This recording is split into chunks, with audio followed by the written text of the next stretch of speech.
Welcome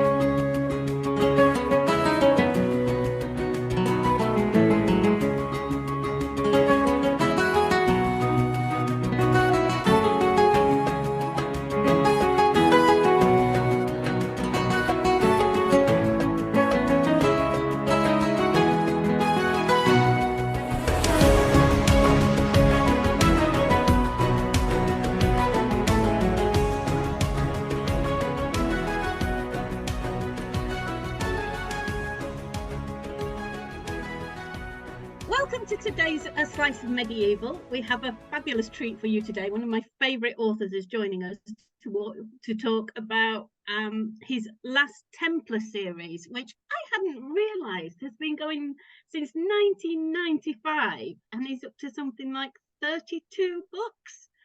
So please give a huge welcome to Michael Jecks. Good morning, Michael. Good morning. Thanks for having me on. Oh, you're welcome. I've been looking forward to this.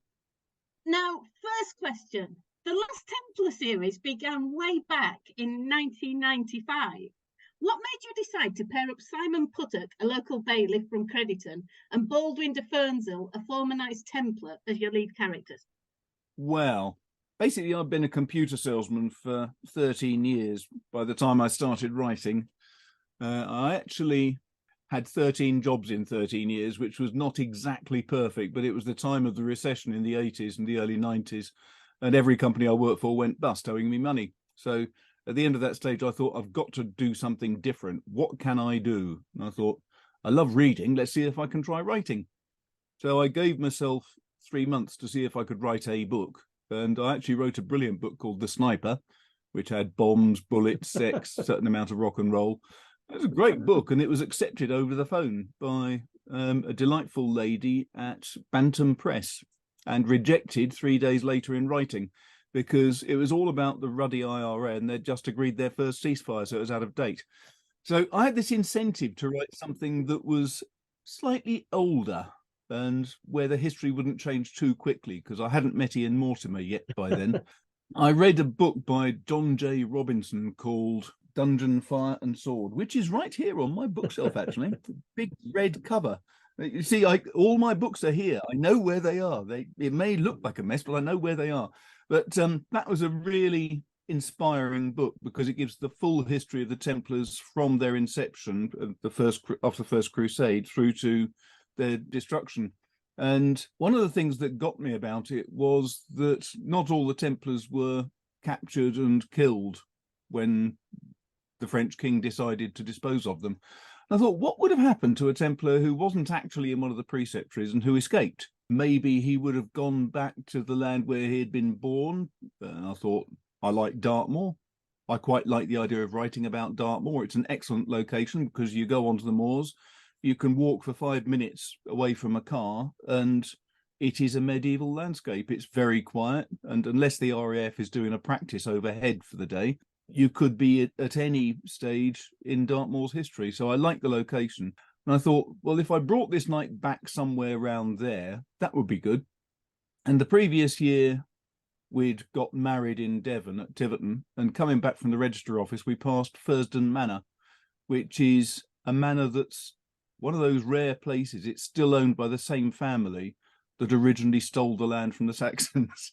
But Hugh de Fursdon, I think it was either Hugh or Walter, I forget, turned up in the 1200s, and nobody seems to know where he came from. But somebody in a very boring, wet afternoon drew up the family tree in the dining room. And my wife and I wandered around to have a look at the place and saw this family tree. And I thought, that's fascinating, because I'd just read this book about the Templars. I thought, what if he had turned up a few years later and he was an ex-Templar, a renegade? Thought that could make an interesting idea for a story. But I had this thought that he would make a superb investigator, because he'd be used to the idea of war, used to the idea of death. He'd have experienced sieges and so on. And he would have a great understanding of politics and lots of other aspects of life that would make him a good investigator. And then I thought he'd also be the worst investigator on the planet, because he wouldn't know the local people, he wouldn't know the customs, he wouldn't know the local rules. So he'd obviously need a sidekick. And I always thought if I was ever going to write a crime series, I'd want to have a Holmes and Watson type of couple, where one is the more grounded local person and the other is the slightly highfalutin one. But getting the two of them to work together, I thought, would make it a much more interesting experience for the reader. So I had this idea that I needed someone else who was more of a local. And while I was doing some research, I discovered that there was this chap called Stephen Puttock, who was a serf owned by the Bishop of Ely in about 1300. And he was a Thatcherite serf. I mean, everything he did, the bishop took 10%. So the bishop was quite happy. But he started out in life with nothing, and he ended up with a row of cottages he was renting out. He had 2 sheepfolds. He had his own flocks of sheep. He was a real little Thatcherite and making a fortune. And he was a bailiff. And I thought, of course, a bailiff. He would have a full understanding of all the local customs, all the local people, the works.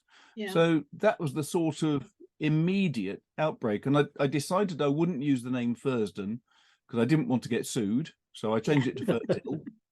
And I didn't want to take Stephen Puttock's name completely because it seemed to me that using someone who was a real person was sort of a bit of an insult, because you might put the wrong ideas into his head that he would have thoroughly disapproved of. I mean, put it in these terms, I would really dislike the idea that someone in 200 years thinks, Jecks, yes, I'll write about him. He's going to be vegan. He's going to be anti-blood sports. He's going to, and they'll put lots of ideas into my head that don't exist. I'll be a cat lover rather than a dog lover. You know? Well, I'd come back and haunt them, and I'm sure that Stephen Puttock would as well. But I like the name Puttock because a good friend of one of my brothers, Andy, is called Puttock. And when I looked up his name, it's a hawking term. It's when your hawk is just about to drop. So I think it's wavering, waiting before it's going to drop. So I thought that's a good old English name. I can use that. So Puttock and Fernsill. They work well together. There you go. That was you weren't expecting something that long, were you? Yeah, excellent. I have to admit, I still am, I'm really into the Templars.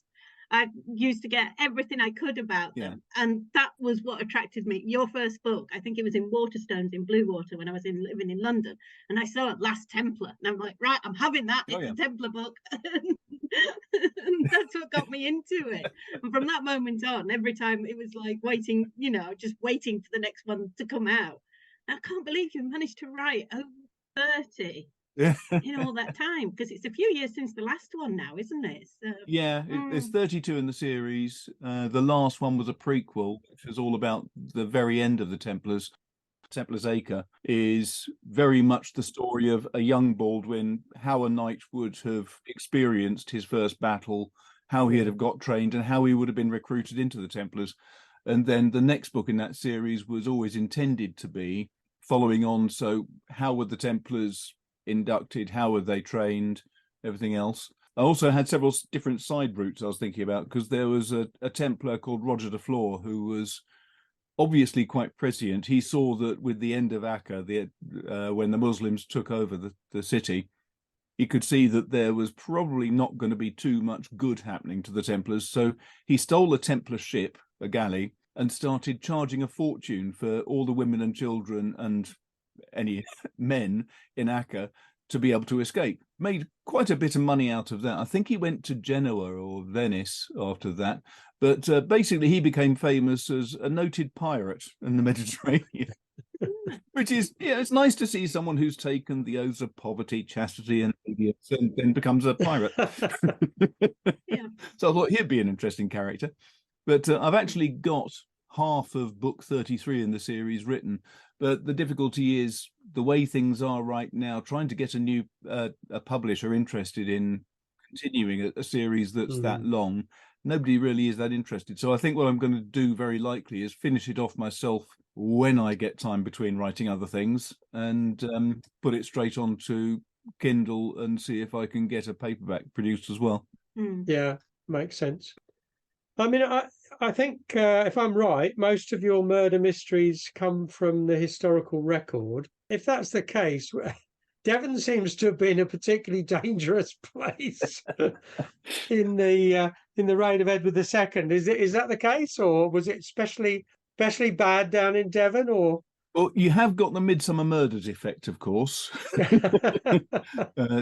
As a writer, you need to invent new deaths. I tend to use a lot of existing court cases and coroner's reports because it's a shortcut. I mean, I was always under contract for 2 books a year. So with that, if you've got any sort of shortcut that leads you straight into a theme, then that's going to help.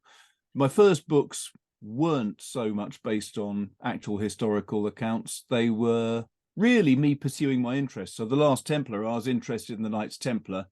Then Merchant's Partner was really a story about persecution of elderly women because they were accused of being witches because the neighbour wanted her pig or something. And then I went into markets and fairs with the Abbot's Gibbet. I had all sorts of different, and there were things that I was interested in. So I could start writing a book about them, and that would justify me claiming tax-free the cost of all my books. Worked for me. So I started researching that way. And then it was when I got to live in Devon itself that I started thinking that there's so many legends down here. It'd be interesting to try to use some of them. And fairly quickly, I got in touch with the Devon and Exeter Institution and the Devon and Cornwall Record Society. And the Record Society in particular produces a book every year, which has got some aspects of history in the area. And one of them they brought out was about the Grand Ire of 1238, I think it is. And basically what used to happen was when the judges would wander around the entire country, listening to all of the felonies as they went. And basically, if you do that and have to go around the entire country, it's going to take you 10 years to get back to the start point, which is what used to happen. So you would have these grand ires where the judges would turn up and they'd listen to all of the felonies that had occurred in the previous 10 years. So I've got this book, which is all of the felonies in Devon and Cornwall for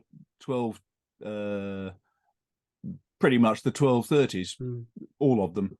And it's fantastic. It is such a useful resource. I loved the summary at the beginning. It was edited by Henry Summerson, I think his name was, who was a historian going back to the 50s or 60s. And he described the Devon folk as being suspicious, acquisitive, and 2 other words which are really not complimentary to anybody in Devon. But it's a fantastic resource, and I've used that for most of the last 20 books in the series. But then I also got a bit stuck into the politics of the time too, because you had Edward II's wife, and he split up fairly dramatically over Piers Gaveston. Sir Roger Mortimer was Edward II's greatest general. He was one of the main military commanders, very good warrior. But he started getting a bit irritated with Gaveston too. And so he led some rebellions against the king, which the king didn't like too much. So he had him arrested, held him in the Tower of London, as you do. And he's one of the only 2 people who's escaped from the Tower of London, managed to hoik his way over to France. At the same time, the Queen was very disappointed, and she created a need for herself and her son, the future Edward III, to go and visit her brother in France, who was the French king. So they went over there. Immediately, she declared her husband wasn't fit to be king, started an adulterous affair with Roger Mortimer, came back to England, deposed the king. And yeah, you've got that sort of situation going on. You can't leave it alone. You've got to get stuck into the politics. So I had the great joy of having Baldwin remaining loyal to his oath to the king, whereas Simon was much more suspicious of politics and disliked the king because of the Despensers and what they'd done to Devon and to his own staff. So yeah, built it all up. Yeah, the blend of local history and national politics works very well, I think. That all of the early books were very much local history rather than national. And it was a deliberate decision on my part, because I always dislike it when you pick up a book and the only people you ever read about are the abbots and the lords and the king and the queen. And I wanted to look at what it was like for real people on the ground. And it's like the old thing about if you ever talk to people about reincarnation and they believe in it, then you say, well, who were you in a past life? And yeah, oddly enough, it's always Napoleon, Josephine. Yeah, I know I was the guy who was digging up the dog poo from the side of the road. Yeah. That's one of the things I really liked about your books. That it started with the local politics, and then as they got more senior in administrations and things, the national politics came into it. Yeah. But it's also, I think it was your books that I first read about the Great Famine, and there was it 1315 to 22 roughly. Yeah. Yeah, I like the way you incorporate that and the heartache and hardship it would have caused to the local area. Things like that. It just made it more realistic. And of course, with using real crimes, you actually, if somebody says, "Oh, that was too far fetched, it would never happen," and you're like, "Right, next page." It's one of the reasons why I love using all of the crimes that were committed by church people, because Yeah. oh, that couldn't happen. Well, actually, here's the record. Yeah. Delightful things. Walter II of Exeter, Walter Stapledon, he was a good Devon boy, and he was Bishop of Exeter.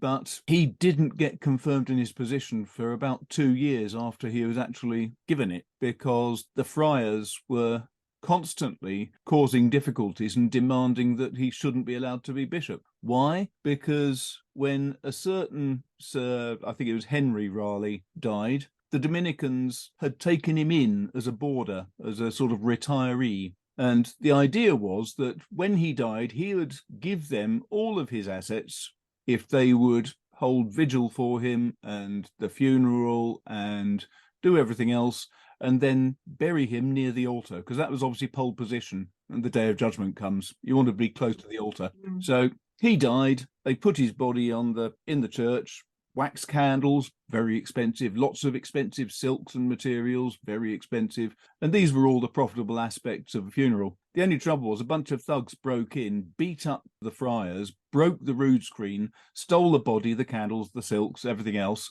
and oiked it off, because they were canons from the cathedral, and the cathedral had a monopoly on all burials. They weren't going to let the Dominicans take their profit, so they took the body, the candles and everything else, held the funeral service at the cathedral, and then sent a messenger who said, "You can come and get the body now." And the Dominicans said, "Well, you've got it, you can keep it." And they didn't want it. So the canons had their staff pick up the body and carry it back to the Dominican friary. And the Dominicans saw them coming, so they barred the gates against them. So the canons, being good religious chaps, dumped the body outside. And this went on for days in the height of summer. So the castle staff started getting a bit peeved about the smell and said, "You guys have to sort this out." And eventually a rather shamefaced bunch of canons collected up the bits and buried it somewhere near the font. But I like to put that sort of thing in there, because you're seeing real life. I mean, yes, it's company politics, I suppose, but if you've got a good friend of mine, Susanna Gregory, always says, if you've got roughly 30% of the population of the country working in the church, you're going to have some crooks and you're going to have some thugs. It happens. The great thing is there's so many records of the ecclesiastical court cases that you can go to, and they will detail all of these badly behaved vicars. There was the murder of the precentor of Exeter Cathedral, Walter de Lechlade. He was murdered by a gang of 20-odd people just after Matins, walking across Cathedral Close. He was set upon and beaten and stabbed to death. This is about 1282, I think. Edward I was begged by the bishop of the time to come and listen to the case. So he came down and he listened to the evidence. He arrived on the day before Christmas Eve. He opened his court Christmas Eve, adjourned it for Christmas Day, and hanged 6 people on Boxing Day. And the reason was it was company politics in the church. The dean was not just the dean, he was also holding on to the office of treasurer, which was corrupt. He was highly regarded in Exeter because his nickname was John of Exeter, because he was born there, whereas the bishop was from Kent. Foreigner. Absolutely. So you had this bickering going on between the two, and eventually Walter de Lechlade was elected precentor by the bishop so that he could counteract the power and authority of the dean stroke treasurer. And the dean stroke treasurer didn't like that, so he had these bunch of thugs turn up Who were the thugs? Well, one was the vicar of Ottery St Mary, one was the vicar of Heavitree. The nice thing is, though, that you also get a view on politics of the time, because it's one of those rare times where somebody can go down in history for interesting reasons. So the mayor of Exeter, who was Henry Laporta, was hanged, not because he had anything to do with it, but the people who rushed into the cathedral close to murder de Lechlade got in by the south gate because it was unlocked after curfew. Exeter City, therefore, was complicit, so the representative of the city had to be hanged. Poor old Henry Porter was the bloke. He had nothing to do with it whatsoever. But I think that shows a certain commitment to the roles and responsibilities of politicians. I think it's an aspect we could reintroduce. Be a dangerous life being a politician. It certainly was then. So you've got a lot of detail on all these sort of medieval cases and so on. Yeah. But if you're actually writing the mystery, writing the crime story, how do you put that together so that it's somebody's finding things out in a sequence? So presumably there's no forensics in that period. So you've got to presumably dream up evidence that matches that sequence of events to tell the story. Yes. And that's where it does get a bit more difficult. But you're also relying much more on witness evidence, which is itself dodgy. You can't trust witness evidence. If you see something, then there's an automatic spark in the back of the brain that says, this must be the sort of person who is guilty. But you have to go with the witness evidence that you can construct. And that can be difficult because, with Agatha Christie, she could start talking about times. I tried to think about ways of doing that, but realistically, it just doesn't work. So what you really come down to is a really strong bunch of motives for 5 or 6 people who could have wanted to do this thing, and then making sure that there's opportunity and means. Well, they all had means because they all had pointy, sharp things in their belts. So it's a case of just going through and trying to see how you can bring out the truth to the reader. But that is part of the pleasure of it, as well as part of the agony of being a writer, as you know. Yeah. I must say, through all the books, it's like, no, that's definitely the person who did it, and then it turns out to be somebody else. It's one of the main things about being a crime writer is misdirection. Yeah. I feel like I'm one of the conjurers, I'm look at this, and all the time this hand's doing something totally different. Yeah. The thing is, people can read books like mine from so many different levels. They can read them because they like the puzzle of the crime. They want to sort it out and show that they're cleverer than the author. Well, that's not difficult generally. They can read it because they like the history. There's a number of schools in America that started buying my books purely because it was giving their kids a much better feel for what life was like in the past. High praise. Yeah, absolutely. There's reading just on the basis of pure entertainment, trying to not solve the puzzle or anything, but just enjoying the process of how you go through a crime story. And there's the other level of entertainment, just reading it as a straight novel because you're interested in the people involved. Because it's one of the things that I've always liked doing is writing from the perspective of each of the different characters, not just the main investigators, but all of the different suspects as well. It gets very difficult when you're putting yourself into the mindset of the killer without actually letting on. That's the most difficult aspect of it. But if you can do it convincingly, it's, I think, the most satisfying form of reading then. I don't change the history, and I never put in things I know are wrong. What I will do is I will tweak situations a bit, but then I'll always put in a fairly lengthy author's note which explains where I've tweaked and where I've cheated. Then I'll always give a bibliography so other people can go back and find their own sources as well. I don't ever use websites on that because I've been burned by trying to research on the internet before. Yeah, we've all been there. I don't know if you found it. There was one time when I wrote almost a complete chapter. It was for Templar's Acca, when I discovered on the internet that there was a bunch of Muslim troops that were used by the Saracens who were, and the Mamluks, who were sort of stormtroops that would be sent up the ladders, and they'd be the first onto the walls of the city, and they'd slaughter everyone and open the gates. And I found 3 different references to them on the internet. So I started doing some research, and I went through all my books.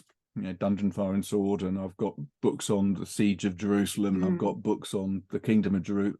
Loads of stuff. Went through all of them, not a single source. I thought, this is strange. So then I started going through these 3 different websites I'd found that mentioned it, and it was a completely circular loop. Yeah. This website referred to that website, refer back to the first one. And I thought, oh, hell. So I deleted that chapter because I didn't think, well, it might have been true, might have been right, but I couldn't find anything to corroborate it, so it couldn't stay in. But I always do have an extensive author's note which explains where things have come from, so people can go and do their own research if they want. Yeah, I mean, I think the way the internet does help these days is where they've digitized records and so on, so it makes it much easier to look at things and search things than it is when they're printed or even handwritten, as was the case. I do find it very useful because what I'll do is I'll go on the internet to find references to other things, then I'll go through their bibliography, and very often you can find the bibliography consists of a number of books that were written in the 40s and 50s. Most of them were bought really quite cheaply on the internet. But I do think also that the books that were written in the 40s, 50s, 60s by historians then tend to be so much easier to read. There's very few modern historians. I mean, I class Ian Mortimer in this rank, who are very high-level writers who write in an exciting and interesting way about history. I've read his book, The Greatest Traitor, when I was researching one of my books, I forget which it was, and I was just blown away by the way that it was written, because it was written like a thriller, and I couldn't put it down. I read the whole thing in one sitting, and I was so impressed actually that I wrote to his publishers and said, look, I really haven't got the faintest idea where he is or anything, but if you could let him know that I've read his books, and I'd really quite like to have a chat with him sometime just about his researches into Edward II and the history of that time. And they wrote back very nicely and said, yes, we've let him know. And then I had a phone call from him, which was delightful. He actually bothered to take the time to phone me. And I said, really, really good to hear from you. I've no idea where you live. Where are you? And it turns out he's 6 miles away. So ever since that day, we've met up quite regularly for beers at a pub halfway between us. We can chat about writing and complain about agents and moan about editors, and all the other things. Oh dear. So, who was your favourite, Baldwin or Simon? Well, they're both me to an extent, so it'd be impossible to pick. I do like both of them. I love the irrationality of Simon, his slight superstition, basically his constant searching for an easy life, which is difficult when he's got a wayward teenage daughter and loses his job and things. So I like all of that. Yeah, wasn't there one book where he's earning so much money now that if anyone found out, he could end up being forced to be a knight, and he didn't want that? Yes, I wanted to put that in because it was a constant fear. That was a fairly serious thing to happen to you. Yeah, that was probably about the time of Death Ship of Dartmouth, when he ended up being keeper of the customs of the port of Dartmouth. Poor devil. It was the worst thing that could have happened to him. Yeah, he didn't like Dartmouth. Well, he couldn't take his wife with him. He couldn't take his daughter or his son with him. His daughter was causing mayhem anyway. It was almost the breakup of his family. And he was really quite pleased when he lost that job later. But it's a nice thing always of carrying on with these characters and going through time with them. And I haven't got to the sort of problem that Ian Rankin has, where he's had to retire Rebus. I mean, my guys, I've had many more deaths every year, so it makes it much easier for them. And I think that you were talking about or asking about deaths earlier on.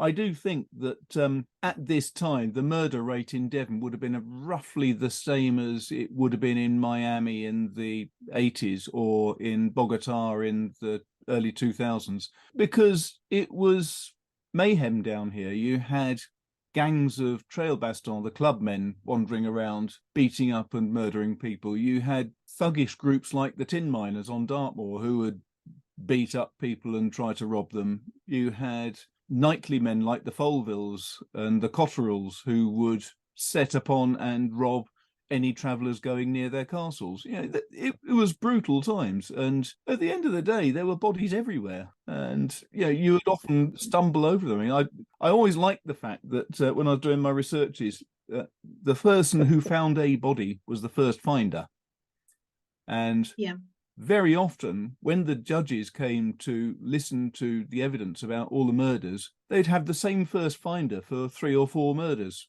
How did you find all these bodies? And it was obviously very simple. The first finder, poor devil, was always immersed. He was fined to make sure he'd turn up at court when the judges turned up. Well, if you've already got, Simon down the road stumbled over that dead body last week. Here's another one. I don't want to get fined. Simon's already been fined, so he's going to turn up at court, so he won't get fined again. So, Simon, would you like to find another one? Here you go. And it was that straightforward. People were very sensible, I think. Well, what got me was, for the legal system, it was a money earner. If somebody got murdered, you find the first finder, you find people keeping an eye on the body, you find anybody who saw the body. And I don't wonder how many people actually tripped over a body and then walked away and went, no, I didn't see anything. It's even better than that. It's how many dead bodies could move. I mean, they had this lovely series of records where in one case there was a body that was discovered in a parish, and they thought, well, that's odd, because it looks like this body's been around for a while, and he wasn't there yesterday. So they picked up the body and took it over the boundary to the next parish where they felt it might have come from. And the next morning it was back again. So you got all these parishes saying, I'm not dealing with it. I don't want it. Because it wasn't just, you had the murderum find. I mean, where we get the term murder from is from the Norman invasion. We didn't have murder before that. The murderum fine was the fine imposed for murdering a Norman. Before that, it was just any kind of killing. But the murderum fine was expensive, because if you had people that killed a Norman, that was going to cost you. And then there was the deodand, the delightful fine for the value of whatever it was that killed. I don't quite understand why the king felt that he had the right to take the value of the weapon, but apparently it was for the offence to the peace, and so they'd take it. That lasted through till the mid-1800s. There was a case, for example, in Devon where a cart and horse ran over a person and killed him, so the jury was called, and the coroner said, well, I find that the cart and horse killed the man, so that cart is worth about 2 and 6, so I'm going to fine the village 2 and 6 for deodand. And the villagers said, oh, no. He was only run over by 1 wheel. The wheel was only worth 3pence, so we'll pay 3pence. So, but the value of the thing, it all stopped when a train and carriages killed a man, and all the train companies said, we are not paying you the value of all of that. So deodand was stopped from that moment. Okay, so 32 books. How do you keep 32 books fresh? I mean, how do you manage to keep it entertaining in a different way, or maintain the reader interest over that length? Because that's an enormous length of a series, isn't it? It was interesting. I was once doing a panel with a good friend of mine, Philip Gooden, and somebody in the audience said, so what is the perfect length for a series? And Phil said, well, no one can really maintain a series for more than 10 or 11 books. And I nudged him and said, I've just written number 21. And he said, apart from Michael Jecks. I think the main key is that every book has to be entirely different from the previous one. So I have books such as, for example, Devil's Acolyte. That's quite a dark one. No Law in the Land is a very dark one. And then again, I'd have Death Ship of Dartmouth, which was very deliberately humorous. And I loved that, because every time I wrote about Sir Richard de Wells, the coroner, it made me laugh out loud. Very loud, very crude, and just hilarious to write. It really was. Keeping the books different, keeping the focus of the books different. So, for example, when I was writing Friar's Blood Feud, that was moving very deliberately away from the 2 main protagonists and moving on to one of their servants and looking at things from his point of view. Then again, when I did Bishop Must Die, that was changing again. That was looking very much at the actual event around the death, the murder of Walter Stapleton. Again, a politician who was dealt with by right-thinking citizens. He was dragged off his horse and beheaded with a bread knife. Yeah, that's fair enough. I think that's good. let that be a lesson to all treasurers. But also, I think making sure that each book works as a standalone book, so you don't have to read all of the previous ones. I mean, we're all readers. We all want to start with the first one in the series whenever you see a series. That's fair enough. But if you can write so that each book is a standalone, so that some people can just pick it up and read it and feel satisfied, then that is, I think, very key, because it means each book is that bit more fresh automatically, I think. But I think it's, for me, the book will get written when it's something I'm interested and excited by. I was once told by a friend of mine, when he looked at my bank balance, he said, what you need to do, Mike, is write about Formula One or baseball, because they're really popular and you'll get a huge readership. I thought, yeah, but I'm not interested in it. And the trouble is, if you're told to write about something you're not excited by, it'll be dull.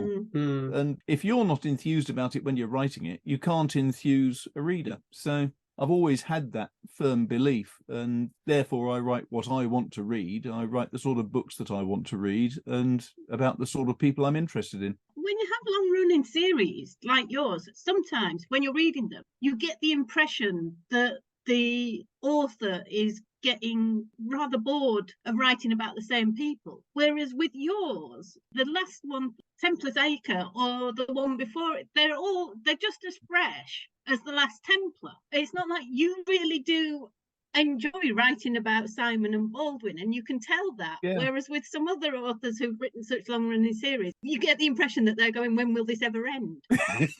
Whereas with yours, it's like, I still want another book. Yeah, I think it does come down to that single, simple aspect. I write about the things I'm interested in, and the two characters they're the bedrock of my stories. They are changing because they're changing as people, as they have children and the children die, as they lose friends or lose members of their staff.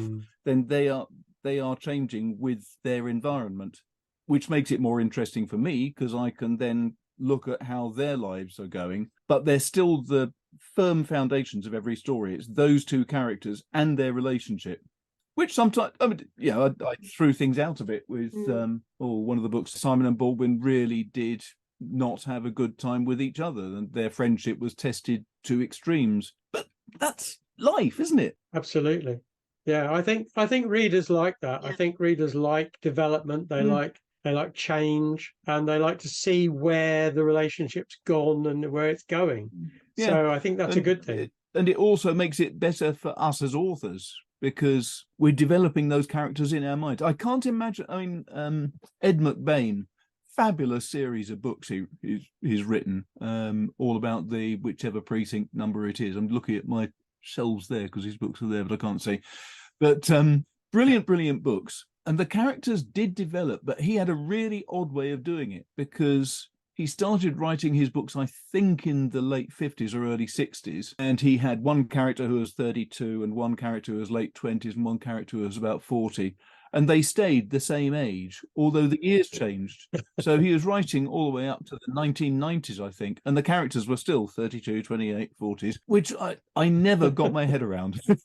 No. With mine, I think it's more believable because you can see the development all the way through. I think it does help. Certainly for me as a reader, I like seeing character development coming through a series. I don't want to feel that they're frozen in aspic. And as I get older, I understand more about the fact that characters age, and I want to show that in what happens to them and how they cope with certain situations, particularly comparing it with when they were a lot younger and they can't do things that they used to be able to do. I know. I quite like that aspect of it. I've got to put those things in. I'm like you. When I went deaf overnight, Baldwin started getting deaf. when I really did some damage to a knee and an ankle, falling over in a bit of mud, pathetic though it is, Baldwin then got a few aches and pains. You know, these things just, it's realistic. Adding your own life experience makes their lives much more believable. Yeah. Even if it's a bit embarrassing, you put in the more twerpish things you've done. It's very sad that I once had to kill off Baldwin's dog because Uther was getting old, and I killed off the dog. And that was quite sad, but yeah, okay. I cracked on with the story, wrote it, came out and published, and then I got an email from one of my brothers saying, "You killed my dog," because he knew that his dog was based. Oh dear. We have to mention your more recent series set in Mary the First time in the Tudors, featuring Jack Blackjack, who's sort of an accidental assassin, but has a rather high opinion of himself. It must be really fun to write, because I find myself laughing all the way through them. Good, that's the idea. I'll tell you the truth. The thing is that I was asked by my editor to think up at Simon and Schuster to think up something different other than the Templar series. I thought, I don't really want to, but 100 Years' War and Band of Brothers had been on TV, and one of my favourite books of biography is over there. It's Quartered Safe Out Here by George MacDonald Fraser, the writer of the Flashman series, and it's a fantastic book. It's really the story of the last Edwardian army. It was he was fighting under Slim through the Burma campaign, so horrible campaign, but a fascinating book to read, and really depicts life of the old English soldier. So that was great, and it gave me this idea for the 100 Years' War of Vintane, a platoon effectively of archers, and I had this idea of the march to Crécy and back, the siege of Calais the following year, and then 10 years later, the Battle of Poitiers. I thought that gives you a really good insight into the sort of characters there were in the British Army, and especially with Poitiers 10 years later, because that was after the Black Death. And I wanted to look at these characters and how they were changed by Crécy, then Calais, and then by the impact of the Black Death, and what led them, what had happened to them, what had happened to their families in the lead up to Poitiers. So really good. The only trouble is you start reading through Froissart and the other chronicles of what the British soldiers were like. Let me just say, it's sort of slightly traumatic writing about those evil, murdering bastards. So I thought, oh, this is so depressing. I've got to do something else in the middle. And I happened to meet Kate Lyle Grant, lovely lady who used to be the editor at Seven House. And we went out for a meal and I said, look, I've got this idea. She said, what was that? And I told her about the John Gardner books. Do you remember the Liquidator series by John Gardner? Yeah. He had this idea of Boise Oakes, who was a government assassin by accident. Boise Oakes is a coward, a womanizing coward, who's got a very overinflated sense of his own importance, but he hates blood and he cannot kill anyone to save his life. And I've always loved that series because it was just so funny. It was witty, it was brilliantly entertaining. I've reread them recently, actually, and they're still just as good second time around. But I had this thought, that's a brilliant sort of character. I've got to use that somehow. And I basically pinched the whole idea. But I thought, well, I can't write about it in the present day. But how about someone in history? And I thought, well, everyone was talking about the Tudors at the time because of the TV series. And I thought, Tudors, that could work. Henry VIII, no, too many people have written about him. Elizabeth I, well, no, more people have written about her. I said, who else could I think? And I thought, who was in the middle? Bloody Mary. Right. So Bloody Mary needs an assassin. And that was really the start point. And the whole thing's developed from there. But he is just a great character. Again, I laugh out loud while I'm writing him because I think the joy of him is that it's all from his perspective. It's all first person. And what makes him funny is less what he's saying and what he's thinking. It's his interpretation of what other people or how other people are responding to him. And so he will almost invariably have a very highfalutin opinion of what any woman feels about him. And yet the way I write him, you can see blatantly, obviously, they think it's Burke. That's just wonderful fun. It's like when he ended up in Devon himself, and he's a Londoner, so he thinks he's so much more sophisticated. Absolutely. And he soon gets his comeuppance. Yeah, he's such a great character. Well, I've also started modern day series too. Yeah, I'm interested in that because I'm writing a modern thriller at the moment, All right. which is quite a departure. So, It is different, isn't it? but how did you get to that? How did you get to the Portrait of Murder? Well, I've had this idea knocking around in the back of my head for a long time, actually. It's you know how it is. If people want to write about present day, very often writers will do the bone idle thing and immediately write about other writers. Which is fine, and it works very well for a lot of people, but it always seems like a bit of a cop-out to me. Mm. Apart from anything else, most people aren't really that interested in the life of a writer because what do? You sit at a desk and daydream. Anyone can do that. Spend 10 minutes writing and 15 minutes in the hour avoiding writing. Well, the main thing is I can sit here and I can watch the world go by through that window. And being a small Devon village, nothing's going by. So I have to dream. But the idea for this really came about because I was thinking, well, what sort of a different profession would be useful for an amateur?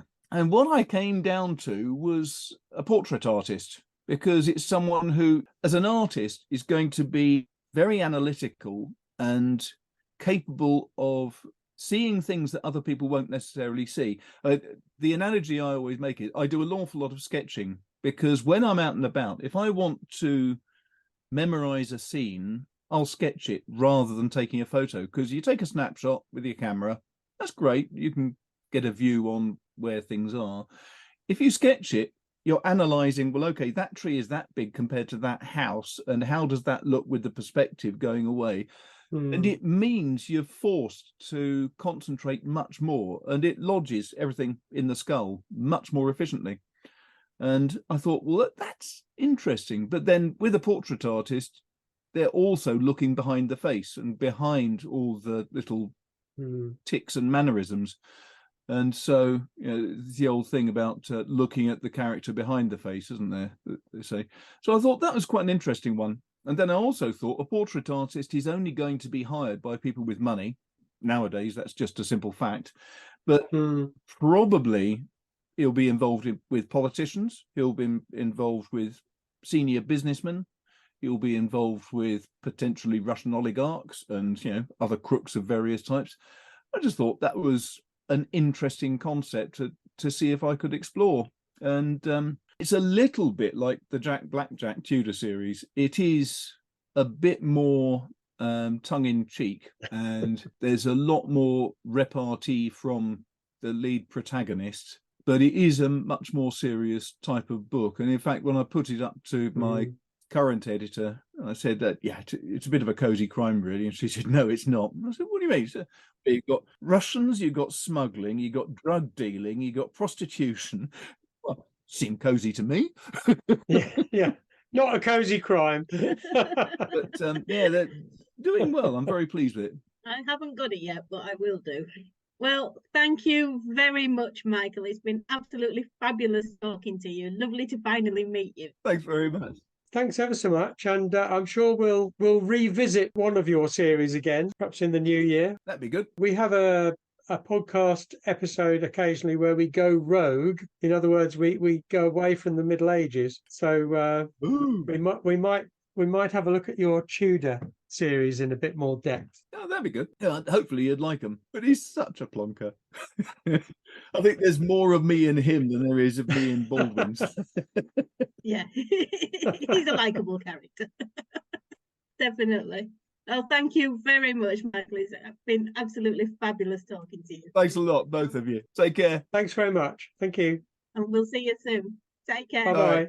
So that's all for A Slice of Medieval today. Do join us next time when we will be talking to Justin Hill about Harold Hardrada, the Superman of the 11th century. I've been Sharon Bennett Connolly. And I'm Derek Birks. Thank you very much for listening today. And if you enjoyed our podcast, why not subscribe to ensure you don't miss the next one? Goodbye.